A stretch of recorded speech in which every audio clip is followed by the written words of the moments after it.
This woman felt like she had just found a hidden gem during one of her thrift shopping rounds.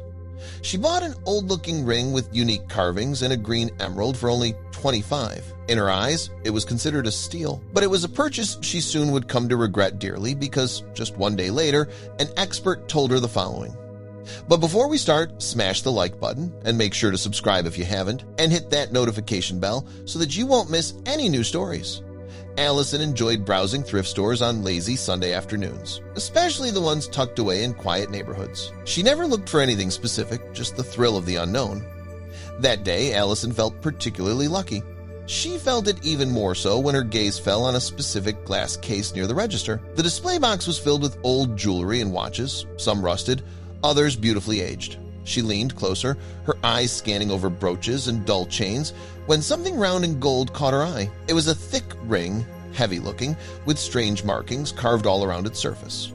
A single green gem was set at the top, tiny but vibrant. "How much for this one?" she asked the woman behind the counter, pointing toward it with growing curiosity. The shopkeeper carefully removed it from the case. $25, she said. It came from a house clearance last week. Probably costume jewelry. Allison turned it over in her fingers. It felt solid and heavier than she expected. The markings looked decorative to her, but she soon found out they held a much more significant meaning. The piece looked far too good and premium to go for a low price like that. So, without arguing the call any further, she agreed. "I'll take it." Back home, Allison slipped the ring onto her middle finger. It fit surprisingly well, even though it was not made for her. She examined it under a desk lamp, tracing the carvings again. They were a mixture of doodles and written words, although not in a language she recognized. The green stone shimmered under the light, catching her off guard with an almost flashlight brightness. It almost was like the little green stone was alive. Curiosity got the better of her. So she took a picture of the ring and posted it in a local online group for antique lovers, asking if anyone recognized the symbols. But Allison was most curious about the shiny green stone in the center of her new ring. The comments came in slowly and were mostly dull and unhelpful. Most people just found the ring pretty. Others thought it might be a replica of a fantasy movie they saw recently. But these were not the answers she was hoping for. It was getting dark outside, and staring at her computer screen tired Allison. So, with no one able to help her further, she readied herself for bed. But Allison had no idea what was to come. During the night, Allison got her beauty sleep. It was calm and peaceful without any disturbances. But what this poor woman did not realize was that her phone was slowly heating up. Not with actual heat, but with incoming messages from one particular person. And it all had to do with the ring resting beside her on her nightstand. When Allison woke up the next morning, her phone was still ringing. There were plenty of messages to go around, many with stupid and unbelievable theories. However, one reply stood out, mostly because this individual commented on her post over 10 times. He didn't share any theories, but simply asked if Allison wanted to meet in person, stating it was important. Allison messaged him privately. His name was Dr. Francis Merritt, and he claimed to be a retired university professor specializing in tech. "I believe I know something about this ring you will want to know," he typed. After some back and forth, during which Dr. Merritt refused to tell her why he was so adamant about meeting up, Allison agreed to meet him at the public library later that day. Allison admitted hesitation. What could a technology professor tell her about a golden ring? The two simply didn't add up. Plus, meeting a strange person she met online sounded like a bad idea. But the thought of a public library with many other people around seemed like a good safety net, and Allison soon discovered that being a technology expert would be quite handy in her case. During the hours between her online chat and the time she needed to leave home to go to the library, she researched Dr. Francis Merritt. He seemed legit. The man worked at MIT for over 30 years and even published some papers on transmitters and other vague technology-related items she knew little about. But all this compiling information did give Allison a bit more confidence. But what Allison did not know was that her worries were directed in a completely wrong direction. She doubted the man tried to help her figure out this mysterious ring, but her doubts should have been directed toward the piece of jewelry she held in her side pocket almost the entire day, for this ring held a secret, not a very pleasant one. When it was time to go to the meeting, Allison wore the ring again. The sky was overcast, and a cool breeze blew through the streets as she walked to the library. She found Dr. Merritt waiting at a table near the back, surrounded by open books and a small magnifying lamp. He greeted her warmly, then immediately focused on the ring that gripped her finger. Allison took a seat across from Dr. Merritt, still feeling unsure about everything. The man didn't waste time with small talk. His eyes, slightly magnified by thick glasses, were fixed on the ring. "May I?" he asked, and she slipped it off her finger without a word. He placed it gently beneath his magnifying lamp and leaned in so close his nose nearly touched it. He didn't speak at first, just examined the carvings in silence. He adjusted the lamp twice and even took out a small metal tool to tap lightly along the band. "This ring, it isn't decorative," he muttered. "This green stone, it's holding a secret." Allison blinked.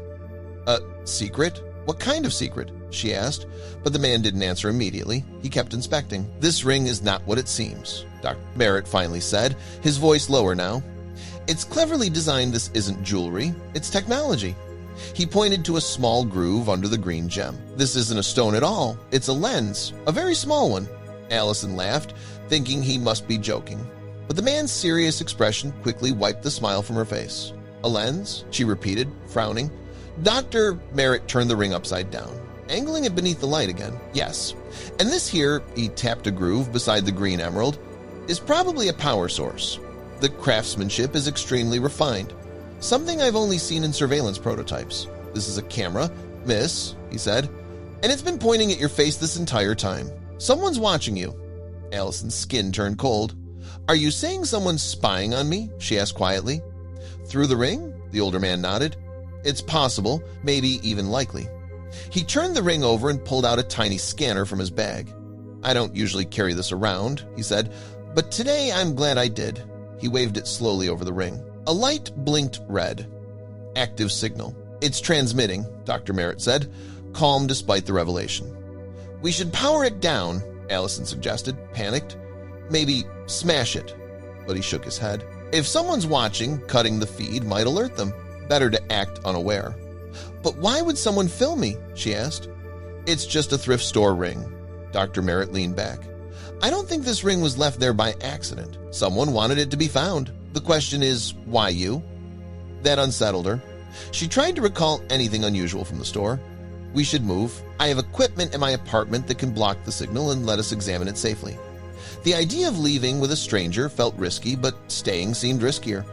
Allison hesitated, then nodded. "All right, but I'm driving." He gave a faint smile. They left quietly, Allison slipping the ring into her coat pocket, scanning the street as they exited. The drive was silent, heavy with tension. His apartment was modest, tucked among trees, partly hidden from view. Inside, he closed the blinds and led her to a cluttered workbench surrounded by odd devices and tools. He laid the ring on a rubber pad beneath a strange dome-like object. "Signal jammer," he said. "Whoever's watching won't see or hear anything now." "Can you tell where the signal was going?" she asked. He nodded. "I recorded the path before jamming it. We might be able to trace it." On a nearby monitor, a red dot blinked. "It's bouncing through a tower just 5 blocks from here." "Can we go there?" Allison asked, but Merritt was cautious. "We don't know what we're dealing with. That tower could be a decoy." Despite not understanding everything, Allison trusted him.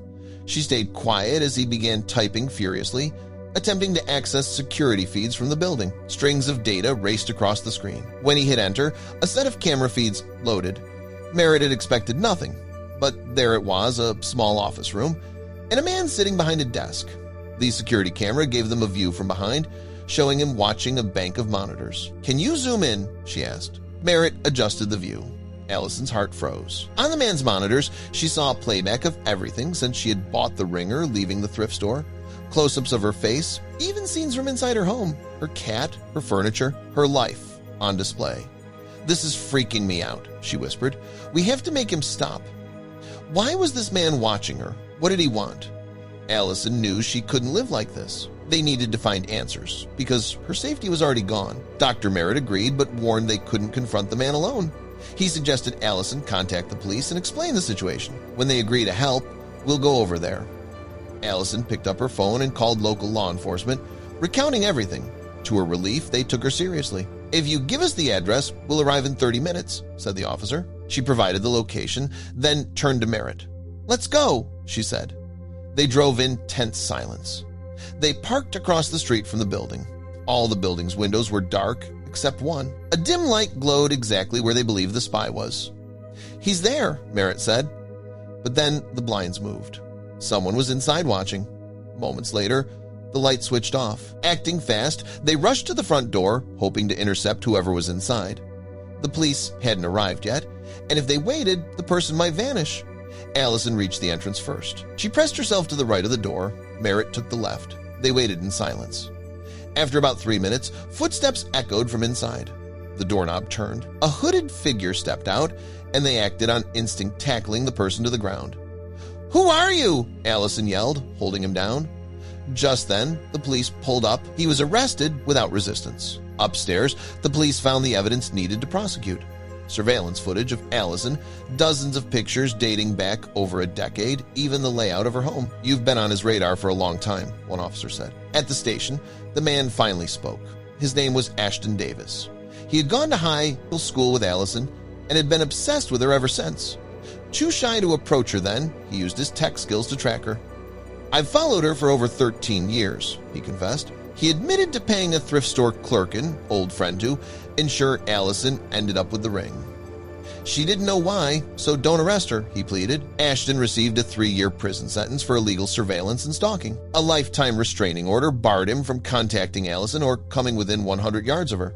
The judge called his actions invasive and calculated. The shopkeeper was fined for her role in the deception. Allison didn't attend the sentencing. She felt no triumphantly, a quiet relief. Her life, long shadowed by someone else's obsession, was finally her own again. She changed her locks, gave away unfamiliar jewelry, and updated her routines. The fear that once clung to her began to fade. Though she still glanced at corners of her home out of habit, the oppressive weight she'd carried for years had lifted. The ring was gone. The shadows had cleared. For the first time in 13 years, Allison wasn't just safe. She was free.